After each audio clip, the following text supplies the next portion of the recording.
Aden Wong, Vice President Dubai Port terseret kasus dugaan perselingkuhan dengan Tisha RD, pedangdut Indonesia yang pernah terlibat sebuah kasus. Aden Wong bahkan rela meninggalkan Abi, istri sah yang menemaninya selama 16 tahun. Akibat skandal tersebut, Aden Wong dipecat dari Dubai Port. Hal itu diumumkan sendiri oleh perusahaan logistik terbesar di Dubai. Sebagaimana mungkin Anda ketahui, Aden Wong telah meninggalkan DP World efektif hari ini, 8 Maret 2024. Kami memahami bahwa berita ini mungkin menimbulkan pertanyaan di antara tim. Kami ingin mengingatkan semua orang akan pentingnya profesionalisme dan kebijaksanaan dalam situasi seperti ini. Demikian pengumuman resmi dari Dubai Port.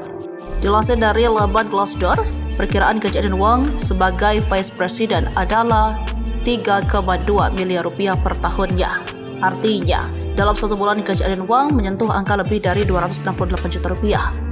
Berkat gaji tersebut, Aden Wong pun memiliki sejumlah aset di Indonesia, yakni apartemen dan rumah mewah yang kini diduga ditinggali Tisha RD.